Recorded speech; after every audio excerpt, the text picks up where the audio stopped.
En aquel tiempo se acercaron a Jesús los fariseos y pusieron a discutir con él. Y para ponerlo a prueba, le pedían una señal del cielo.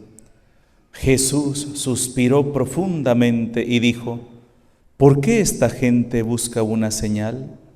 Les aseguro que a esta gente no se le dará ninguna señal. Entonces lo dejó, se embarcó de nuevo y se fue a la otra orilla. Palabra del Señor. Se acercaron a Jesús los fariseos y se pusieron a discutir con él. A discutir es contradecirlo. Acuérdense que ellos van a ser los que más van a contradecir al Señor, drásticamente. Y le piden una señal. Danos una señal. Pedir una señal estrictamente no era malo, porque todo profeta había dado señales. Acuérdense, Moisés abrió el mar con su bastón, hizo brotar agua de la roca. Elías hizo llover fuego del cielo y cerró el cielo por 3 años que no lloviera. Josué detuvo el sol. Y así muchos profetas grandes del Antiguo Testamento daban señales que realmente la mano de Dios estaba con ellos y que eran verdaderos profetas. O sea, eran sus testimonios, las señales que ellos hacían, que acreditaban que aquel era un verdadero profeta. Pero, ¿qué pasa cuando yo pido una señal y no es que esté pidiendo una señal para comprobar que Él es el Mesías, el profeta, sino con la intención de dejarlo al descubierto y decir: Él no es un Mesías? Cuando mi corazón ya está cerrado a cualquier señal que Dios pueda. Pienso, hermanos, en los milagros eucarísticos, que se han dado, apariciones de la Virgen. Nuestro Señor Jesucristo ha aparecido, acuérdense, una de las apariciones más contemporáneas que ha llegado a todo el mundo, cuando se apareció Jesús a Santa Faustina Kowalska, Jesús de la Misericordia. Acuérdense, milagros eucarísticos, cuando el pan desaparece, la forma del pan, carne, el vino desaparece del vino y se convierte en un coágulo de sangre. ¿Esas son señales?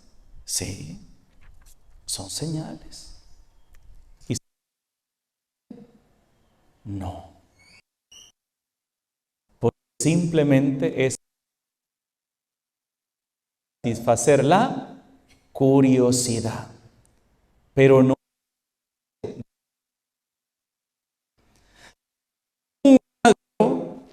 Un milagro sobrenatural garantiza la conversión de una persona. La conversión de una persona es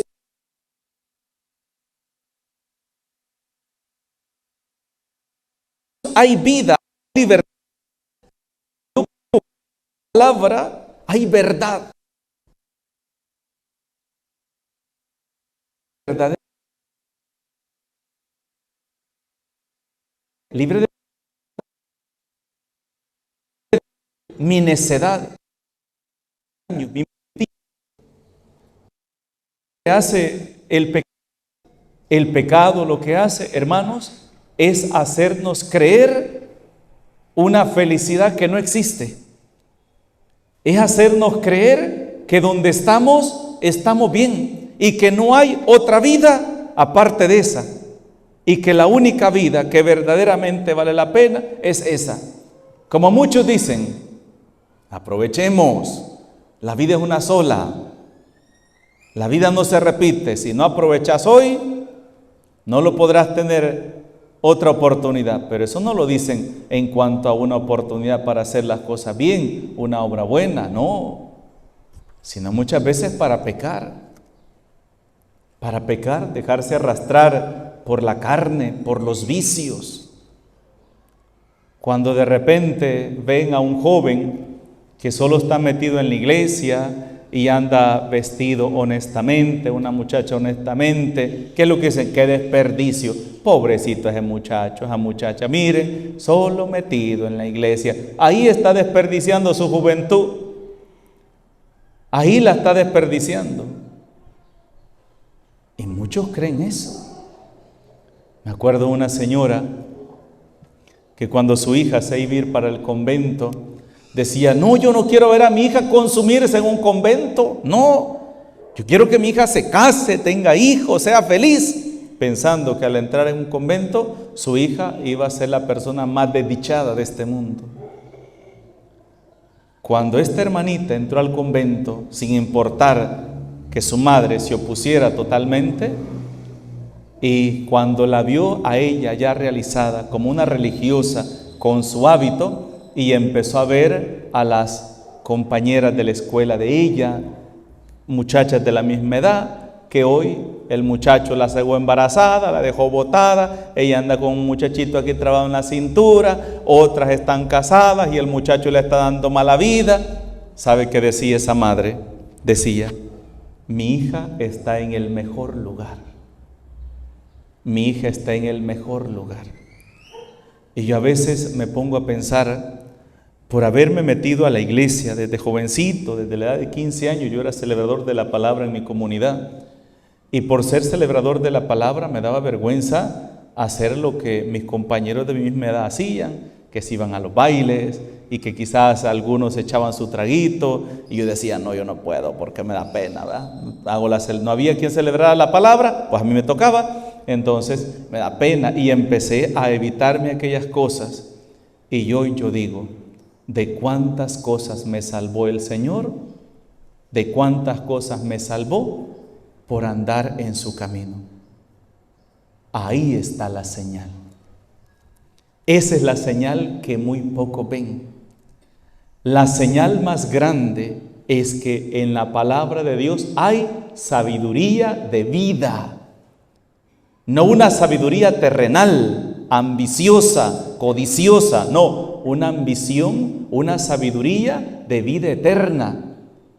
Una sabiduría que me lleva a crecer como persona, a ser un mejor ser humano. Porque para muchas personas, ir a la iglesia es ir a perder el tiempo. Para muchas personas, alguien que está en la iglesia metido trabajando, es una persona sin oficio, que no tiene nada que hacer. A la iglesia vamos solo gente haragana, que no tienen nada que hacer, como que no tienen un oficio en su casa. Ellos son las personas que no han entendido. Por eso a mí me gusta decir que la iglesia es la escuelita de los cristianos. Así como usted va a la escuela a aprender la ciencia terrenal, va a la universidad para prepararse en una carrera de medicina, de enfermería o de docente para enseñar a otras personas o a prepararse en idiomas, así como usted va a la universidad para prepararse en esas áreas humanas, aquí a la iglesia venimos a prepararnos para ser buenos cristianos. Aquí venimos a la iglesia a escuchar qué es lo que la palabra de Dios nos dice, qué me dice a mí como sacerdote, cómo tengo que comportarme, a mí como esposo, cómo tengo que comportarme con mi esposa, como padre de familia, cómo tengo que comportarme con mis hijos, como hijo, cómo tengo que comportarme con mis padres, como hermano, cómo tengo que comportarme con mis hermanos. Aquí vengo a aprender eso. Eso no se aprende en la calle, eso no se aprende en Facebook, eso no se aprende chismeando, ni en las cantinas, ni en los bailes, ni en las discotecas. Eso se aprende en la iglesia. Por eso cuando vamos a la iglesia, vamos porque queremos aprender a hacer lo que la palabra de Dios nos dice. Si realmente queremos ser cristianos, si realmente queremos heredar la vida eterna, vamos a la iglesia porque queremos escuchar esa palabra, que en esa palabra es la que hay verdadera sabiduría.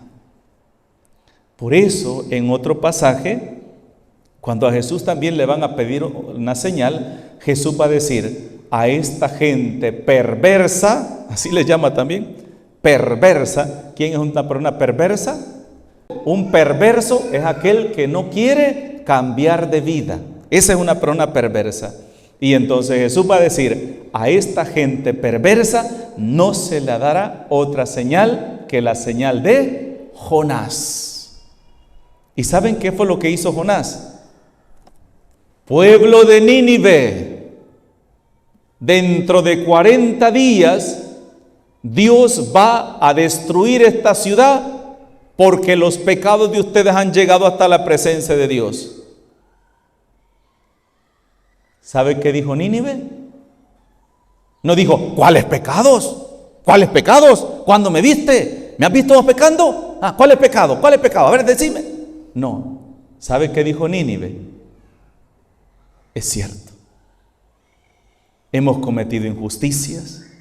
Estoy diciendo que hemos cometido homicidios, robos, toda clase de maldad. Es cierto lo que este hombre está diciendo, que somos unos pecadores, que estamos haciendo el mal, es cierto.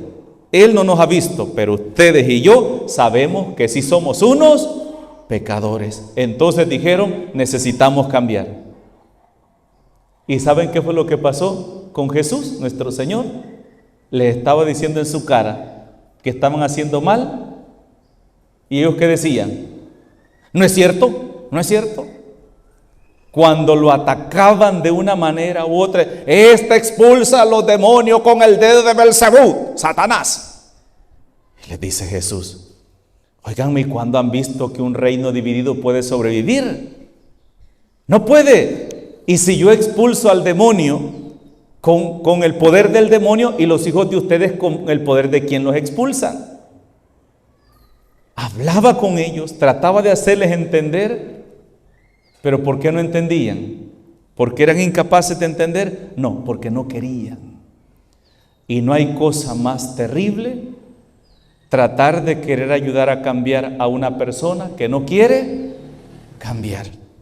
Por eso cuando una persona va a la iglesia y sale una lectura dura y trata de poner el dedo en la llaga, la palabra de Dios en el dedo en la llaga, esa persona, en vez de sentir que Dios le está hablando y que necesita reflexionar para cambiar, lo ve como una agresión, lo ve como un insulto, lo ve como una ofensa. Y esa es una persona que no quiere cambiar.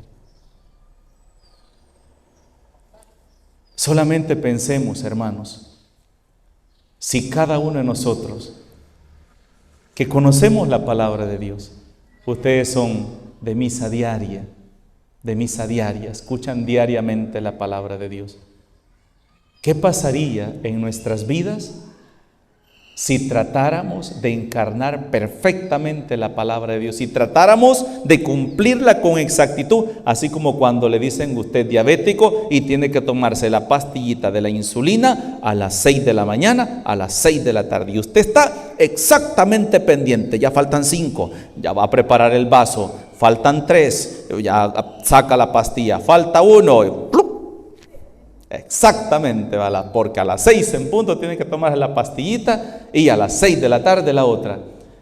¿Qué pasaría si nosotros con esa disciplina tratáramos de cumplir la palabra de Dios? ¿Cómo creen que serían nuestras vidas? ¿Cómo creen ustedes que serían nuestras familias? ¿Se podría pedir más? No. Habría felicidad, habría paz, habría amor, y cada uno de nosotros trabajáramos y lucháramos por hacer el bien a los demás y los otros por hacer el bien a mi persona. No habrían egoísmos, no habrían envidia, rivalidades, no habría dolor, no habría tristeza, porque todos seríamos uno solo. Lo que Jesús nos dice en el Evangelio de San Juan: que todos sean uno, Padre, como tú y yo somos uno. Hermanos, Esa es la verdadera sabiduría que hay en la palabra de Dios. Jamás la palabra de Dios me invita a hacer el mal, a dañar a otros, no. Me invita a amar. Incluso Jesús, en su testamento del Jueves Santo, me dice a mí: ámense los unos a los otros como yo los he amado. Pues pidamos al Señor que su palabra resuene siempre en nuestros corazones y que se encarne en nuestro diario vivir. En el nombre del Padre, del Hijo y del Espíritu Santo. Amén.